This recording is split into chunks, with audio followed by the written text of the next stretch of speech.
నమస్తే, welcome to our channel. నేను మీ శాలిని. మద్యం కుంభకోణం కేసులో ఆల్రెడీ సిట్టు విచారణ జరిగి అయిపోయింది. అంటే ఒక్కొక్కరుగా సిట్టు విచారణ అయితే జరిగింది. ముందు మిథున్ రెడ్డి సిట్టు విచారణ అయిపోయింది. తర్వాత కసిరెడ్డి రాజశేఖర్ రెడ్డి విచారణ జరిగిపోయింది. ముఖ్యంగా చెప్పాలంటే ఈరోజు వాళ్ళిద్దరిని కలిపి విచారణ జరుగుతుంది. ఇద్దరిని కలిపి కూర్చోబెట్టి విచారణ జరుగుతుంటే తర్వాత వాళ్ళు ఏం చెప్తారు, ఇంకా ఆ పరిణామాలు ఇంకా ఎలా ఉండబోతున్నాయి అనేది తెలుసుకోబోతుంది. స్టూడియోలో ఉన్నారు పొలిటికల్ అనలిస్ట్ శ్రీలీల గారు ఉన్నారు. వారిని అడిగి కొన్ని విషయాలు మనం తెలుసుకుందాం. నమస్కారం మేడం. నమస్తే మేడం, లిక్కర్ స్కామ్ కేసులో ఆల్రెడీ సిట్టు విచారణ జరిగి ఒక్కొక్కరు జరిగి అయిపోయింది. ఇప్పుడు మళ్ళీ ముఖ్యంగా చెప్పాలంటే మిథున్ రెడ్డి, కసిరెడ్డి రాజశేఖర్ రెడ్డి వాళ్ళిద్దరిది కలిపి సిట్టు విచారణ జరుగుతుంది. దీన్ని ఎలా చూడాలి మేడం? సిండికేటు కేటుగాళ్ల మద్యం కుంభకోణ విచారణ. నిజంగా ఇది చెప్పుకోవాలంటే ఆంధ్ర రాష్ట్రాన్ని ప్రజల దగ్గర ఏ విధంగా వీళ్ళు దాచుకున్నారు అనేది మనకు ఖచ్చితంగా కనిపిస్తుంది. ప్రతి ఒక్కరిని ఇక్కడ ఒకటి ఆరోగ్యం చెడగొట్టుకున్నారు, ఇంట్లో ఉన్న డబ్బులు పోగొట్టుకున్నారు.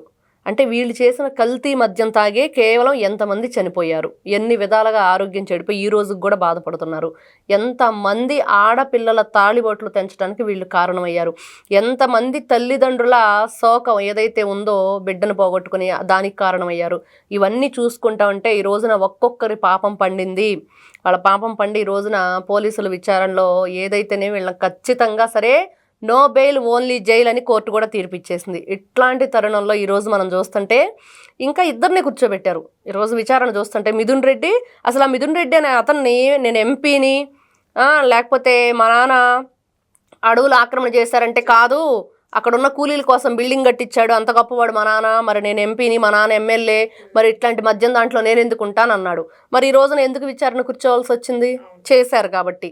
మరి అలాగనే కసిరెడ్డి రాజశేఖర రెడ్డి ఈయనేమో చట్టంలో ఉన్నవన్నీ కూడా నేను ఉపయోగించుకుంటాను, అవన్నీ అయిపోయాక అప్పుడు దొరుకుతానన్న ఇతను మాట్లాడతాడు, అసలు ఉండు అప్పుడే అయిపోలేదు, విజయసాయి రెడ్డి కూడా ఉన్నాడని. కానీ ఈ రోజున కసిరెడ్డి రాజశేఖర రెడ్డి అదేవిధంగా మిథున్ రెడ్డి వీళ్ళిద్దరినీ కూర్చోబెట్టడమే కాదు, సిట్ విచారణలో సీన్ రికవరీ విజయసాయి రెడ్డి చెప్పాడు. ఇదిగో హైదరాబాద్లో మా ఇంట్లో ఒకసారి మేము ఎవరెవరం కూర్చున్నామని, అదేవిధంగా తాడేపల్లిలో మా ఇంట్లో ఎవరెవరం కూర్చున్నామని. మరి ఆ విధంగా సిట్ పోలీసులు కూడా ఏదన్నా ఒక క్రైమ్ జరిగినప్పుడు సీన్ రికవరీ అని ఒకటి చేస్తారు. అంటే ఎలా జరిగింది ఏంటనేది. అదేవిధంగా వీళ్ళందరినీ కూర్చోబెట్టి వీళ్ళు సిట్ విచారణలో సీన్ రికవరీ చేస్తే ఇంకా చాలా బాగుండిద్ది అని ఈ రోజున ప్రతి ఒక్కరు కనిపిస్తున్న విషయం. ఎందుకంటే అందరూ కలిసి ప్లాన్ చేశారు, దొంగతనం ఎలా చేయాలి, తాళాలు ఎవరు బద్దలు పగలగొట్టాలి, మరి ఆ విధంగా ఏ వస్తువులు దొంగిలించాలి, ఏ విధంగా ప్రజలకు తెలియకుండా వాళ్ళ సొమ్మును మనం రాబట్టాలి, అదే జరిగింది. కాకపోతే అక్కడ దొంగతనం అంటే వస్తువులు దొంగతనం చేస్తారు, వీళ్ళేమో మనుషుల ప్రాణాలనే దోచేశారు. ఇక్కడ వాళ్ళ డబ్బు, ప్రాణం, ఆరోగ్యం అన్నీ ఈ రోజున రాష్ట్రానికి భయంకరమైన ఒక దోపిడీ దొంగల్లా తయారయ్యారు వీళ్ళు. మరి 2019 నుంచి 24 వరకు ఇట్లాంటి వ్యక్తుల్ని ఏం చేసినా పాపం లేదు. ఈ రోజున చూస్తే కోర్టు ఎట్లాంటి తీర్పు ఇచ్చిందంటే న్యాయ వ్యవస్థ బ్రతికే ఉంది, న్యాయం జరిగిద్ది, ఇంత భయంకరమైన మనుషులు బయట ఉండటానికి వీల్లేదు, ఇట్లాంటి వాళ్ళు ఎప్పటికైనా సమాజానికి చేటు. మరి ఇట్లాంటి చెదపురుగుల్ని వేరే అవతల పారేయాలి తప్పించి చెదపురుగుల్ని నిప్పుల్లో వేస్తారు. ఎందుకంటే అవి ఎక్కడేసినా కూడా బ్రతికొచ్చేస్తాయి, అందుకని ఎక్కడైనా ఉన్నా చెక్కను తినేస్తుంది అది. అట్లానే వీళ్ళు రాష్ట్రాన్ని తినేసే చెదపురుగులు లాంటి వాళ్ళు. కాబట్టి వీళ్ళని ఏం చేయాలంటే సమూలంగా వేళ్లతో సహా పెకలించి పక్కన పడేస్తే కానీ మళ్ళీ కూడా వీళ్ళు బ్రతకటానికి వీలు లేదని ఇట్లాంటి ఆలోచన కూడా చేయటానికి. బ్రతకటం అంటే వాళ్ళ ఆలోచన కూడా కాదు కదా, కనీసం దాని గురించి వాళ్ళు అటువైపు కన్నెత్తి చూడటం కాదు, ఆలోచన కూడా లేకుండా చేయాలంటే ఏం చేయాలంటే ఈ రోజున నో బెయిల్ ఓన్లీ జైల్ అనేది నిర్ధారణ అయింది. అదేవిధంగా వీళ్ళు ఏదైతే ఈ రోజున విచారణ కూర్చోబెట్టారో ఇంకా ఉన్నారు దొంగలు. ఎవరు ఆ దొంగలందరూ ఒక చోట చేరి ఎవరెవరు ఏ విధంగా దాచుకుందాం పంచుకుందాం అనుకున్నారో వాళ్ళందరిని ఒకసారి సీన్ రికవరీ చేస్తే ఇంకా బాగుండిద్ది అనేది అందరి ఆలోచన. మరి ఈ విచారణలో జగన్మోహన్ రెడ్డి పేరు వస్తుందంటారా రాదంటారు మేడం? వీళ్ళు ఫస్ట్ విజయసాయి రెడ్డి రావాలి, ఆ తర్వాత ఇంకెవరెవరు కూర్చున్నారో ఆ సీన్ రికవరీ అనేది జరిగితే ఖచ్చితంగా వీళ్ళు డబ్బులు ఎవరికి ఇవ్వాలి, మెయిన్ పెద్ద మొత్తంలో అనేది ఉంది కదా, అప్పుడు ఖచ్చితంగా జగన్మోహన్ రెడ్డి పేరు అయితే ఖచ్చితంగా వస్తుంది. అదైతే మనం ఖచ్చితంగా చెప్పుకోవచ్చు. ఎందుకంటే ఇప్పటి వరకు కూడా ఎవరు కూడా ఒక బిగ్ బాస్ ఉన్నాడు, లేకపోతే తాడేపల్లి ప్యాలెస్కి వెళ్తున్న ఈ డబ్బులు అనేది కనిపిస్తూనే ఉంది. కానీ ఇంకా పూర్తి విచారణ జరగాలి. వీళ్ళంతా కూడా విజయసాయి రెడ్డి, వాసుదేవ్ రెడ్డి, ఇంకా వీళ్ళంతా ఉన్నారు, ఈ సజ్జల శ్రీధర్ రెడ్డి, మరి ఎవరైతే మిథున్ రెడ్డి, కసిరెడ్డి రాజశేఖర్ రెడ్డి, మరి జగన్మోహన్ రెడ్డి గారు పదే పదే పదే పదే ఒక సామాజిక వర్గాన్ని ఎన్నో విధాలుగా మాట్లాడుతూ ఉంటారు. నాకు కులం లేదు, మతం లేదని. మరి ఈయన చూస్తే ఈ రోజు లిక్కర్ స్కామ్లో అందరూ ఈ సామాజిక వర్గానికి చెందిన వాళ్ళే.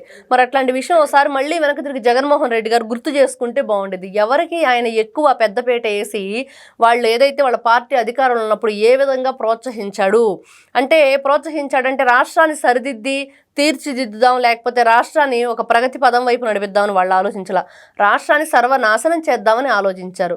అదే జరుగుతుంది. ఎందుకంటే ప్రజల్లో చైతన్యం వస్తే, పునరుద్ధరణ ఏదైనా పనులు జరిగితే, లేకపోతే మంచి మంచి కంపెనీలు తీసుకురావాలి. కానీ అక్కడ ఆలోచించేదంతా ఏం ఆలోచిస్తారు వీళ్ళు?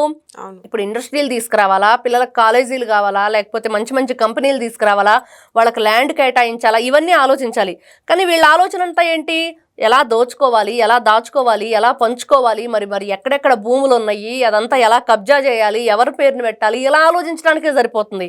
మరి ఇలా ఆలోచించడానికి సరిపోయిన వాళ్ళు మరి రేపు ఏ విధంగా ప్రజల గురించి ఆలోచిస్తారు? అందుకనే 3 రాజధానులనే ఒక మాట తీసుకొచ్చేసి దాన్ని కోర్టులో వేసేసి 3 రాజధానులనే ఒక 3 ముక్కలాటాడి ఎక్కడ అభివృద్ధి చేస్తాం ఇంకా డిసైడ్ అవ్వలేదు కదా రాజధాని అనేది.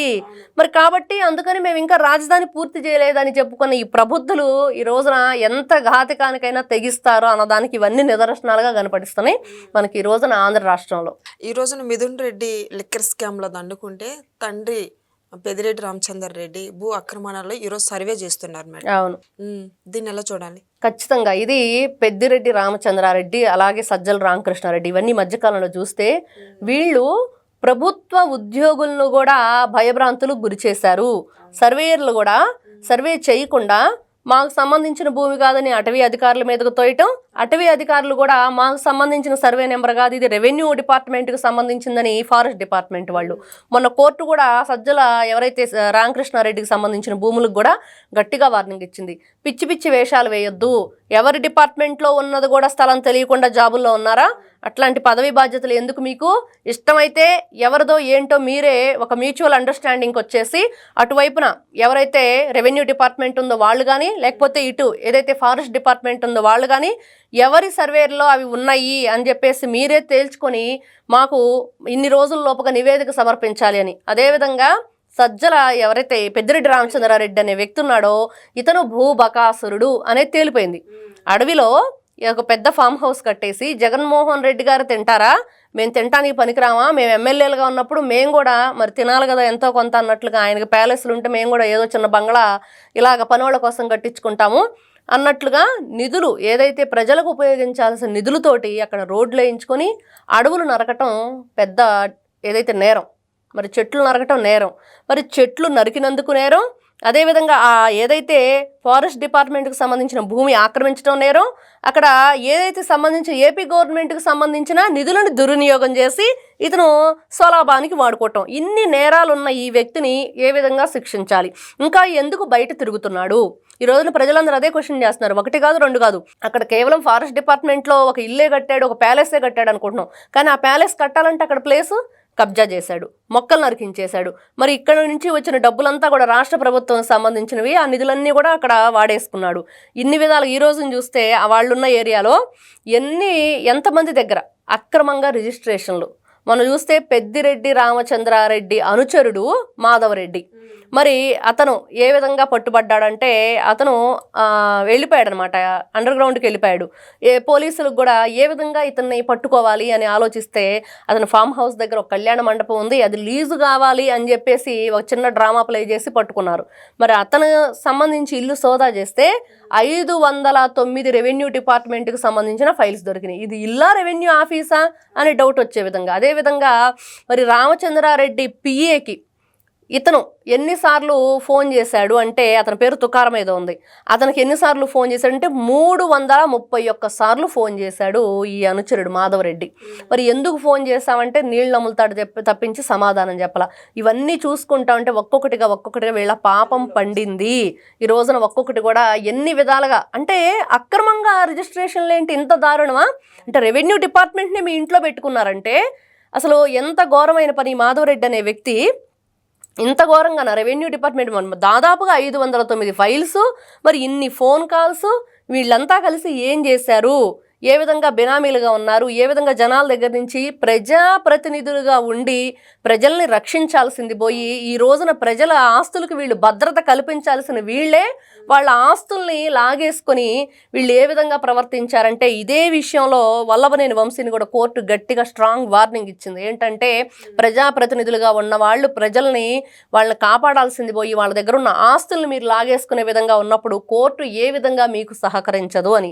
ఇప్పుడు చూసుకుంటుంటే మద్యం కుంభకోణం, ఇటు చూస్తే భూ కుంభకోణం, ఎక్కడా కూడా కోర్టు ప్రజల వైపే నిలబడుతుందానికి మనకు కనిపిస్తుంది.